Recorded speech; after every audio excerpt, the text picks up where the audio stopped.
Mark Normandy to us. Is he playing tomorrow night? Yeah, he's playing, which is great. I feel like he's played really well for the 3 games. His instinct's been good. Looking forward to getting him out there tomorrow night. When did you make the decision? That's a tough question. Is it? When did I make the decision? It would have been, what day are we? Tuesday. Let him know, and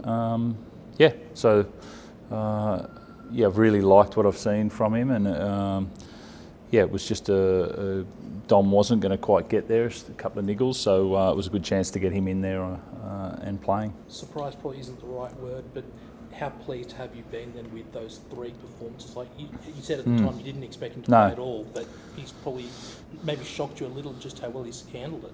Yeah, because you know someone's football talent, the way they move and run, and but then you're looking for their instincts when it comes to the movements that are 6 tackles, how are they going to move based on the kicker, and how are they going to adapt to the play of the ball, all of those things. And he's an intelligent guy. He, he's done his work before he got here, and then he's played really well in those games, which gave me confidence to select him for this weekend. Is it something that you've been thinking about for a little while, even without these injuries?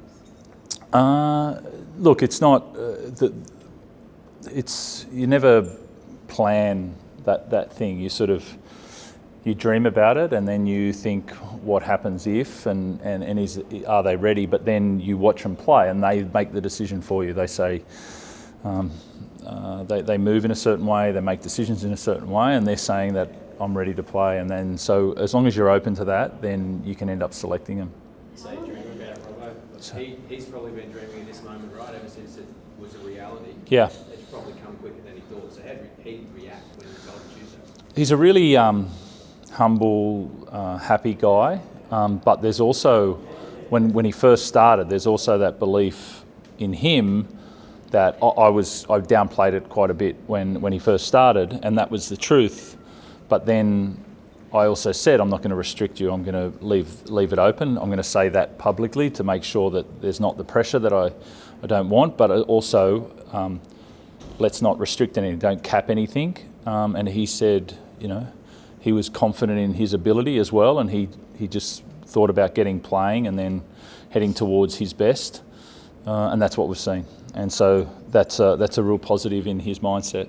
Sorry. You're right. How long has he been on your radar? Was there a moment where you thought, if the opportunity came, he's somebody I'd like in our system? Look, obviously we've got a few wingers there. Junior Ponga has come back and is on the wing this weekend, and so he's just come back from injury and played really well. So that was a positive.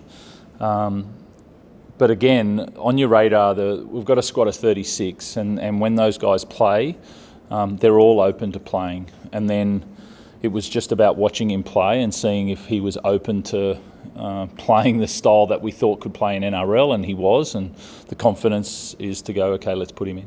What about further back, mate, in terms of, was it stuff with the Wallabies, was it Waratahs, or before? When did you actually clock, Mark? Yeah, I openly said I've watched both games, and I've been watching for a while, obviously following Max for quite a few years there as well. And just I really like the way that he played. I've seen him play wing, I've seen him play right and left wing, I've seen him play fullback, I've seen him adapt to different situations, and I like the way that he goes about his game. So then the next question was, how does that look when he gets on the field, and that's been really positive. I guess that's the good news for this week. The bad news is those host of injuries to some real key players. How did the players react after last weekend? Yeah, it's really quite simple there. If guys feel really sorry for the guys, their heart goes out to them, and they care for them, and then the belief goes into who comes in and who's next. And so those guys are getting looked after this week, and then we've got the game tomorrow night. So we get the guys in that 36 that I talked about in and ready to play for this weekend. So it's really disappointing for both Sam and obviously Brandon. A little bit rads there, but there's the door's still open there. But that's footy. Yeah. With Victor, what's the prognosis like? How many weeks? Yeah, the doctors and physios, the medical team have sort of said it depends on healing. He doesn't need an operation, which is really good. there is a break there, and then it depends on healing time. So we are week to week, but a couple of weeks down the track, more so. Sorry, probably pieced together a team that's, I guess, with guys that most teams would like in their starting side, really. Has that kind of softened the blow a little bit of losing those guys?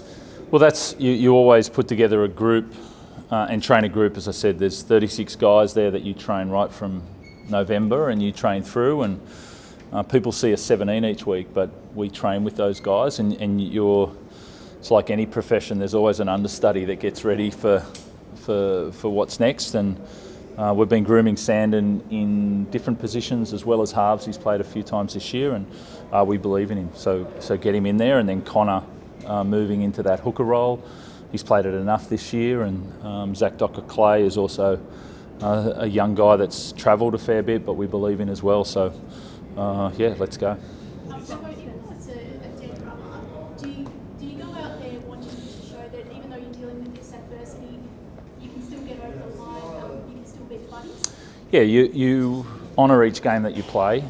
And as I said, you believe in the guys that are playing there, and we get the opportunity. A couple of things: we get to honour Ron Coote tomorrow night. Both teams, it's a really important thing, and we're playing, our next door neighbours, which is a really important game. So I've said it for the last month or so. You don't look too far ahead. You look at the next game, and we've got a couple of debuts, and we're really excited about playing tomorrow night. You mentioned one of those guys, De La Salvaja. I know Yeah. a lot of Roosters fans have been looking at this kid for a while. Yeah. What can you tell us about him?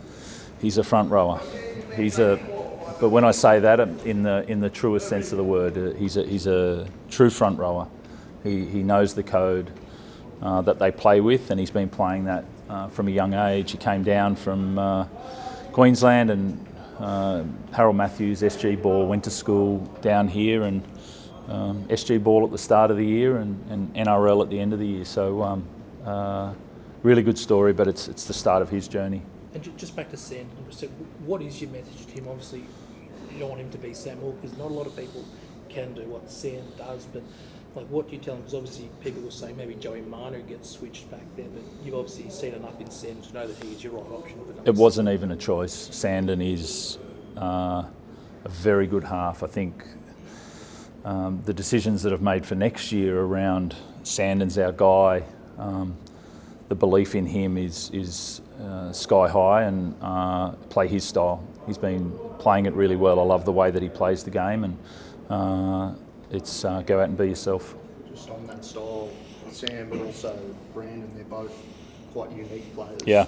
Do you simplify things around your spine there, or does the Rooster style change at all? No, the style, I mean, those guys play within the style, and then they show their personality on the end, and there's no difference to Connor or Sandon or other guys that come in. We've got our system, the belief in our system is pure, and then express your personality on the back of that, and that will be different for those guys compared to Brandon and Sam. But that's what we love about those Sandon and Connor, and playing their individual games. With those injuries, some people are saying that your premiership hopes are over. What would you say to them? I'd say I'm looking forward to tomorrow night. That's what I'd say. I mean, that's natural. People are going to have their opinion on what we're capable of, and it's not much use a coach standing here and sprouting it. It's what you believe in here, and we know where we're at. We know our squad, and we're looking forward to tomorrow night. And your belief's still high? Sky high.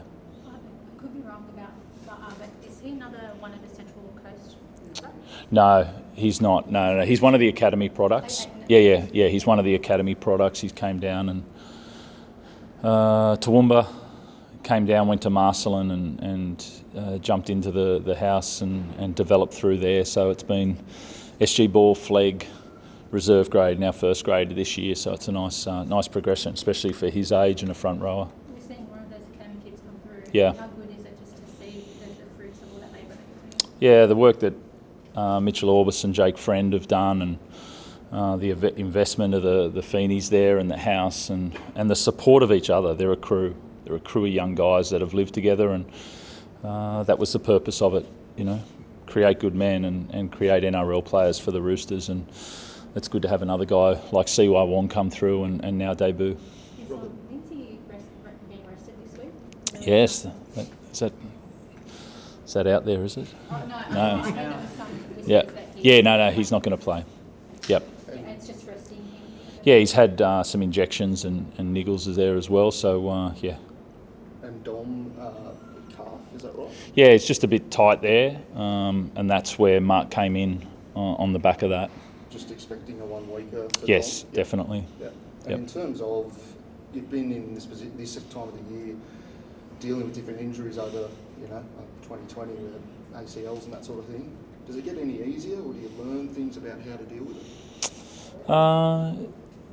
Look, you know how to handle the end of the year. Sort of know what to expect and what to get the group ready for, and there's always that pain for the individual, and then there's the belief in your system and group, and that all gets mixed in together, and then you come out and you get ready for each game. So that's been the mix again this week, and you get ready to play and get the energy high and go again. At the Rabbitohs, obviously a lot of talk about Latrell this week and whether or not he'll play, or serve his suspension. Just in general, do you think when a player is suspended for whatever reason, they should serve it the next available match, or should the NRL be allowed to determine when they can serve it? That is outside my wheelhouse. Well, I'd ask. Yeah. Cool. All right. Appreciate it. Thank you.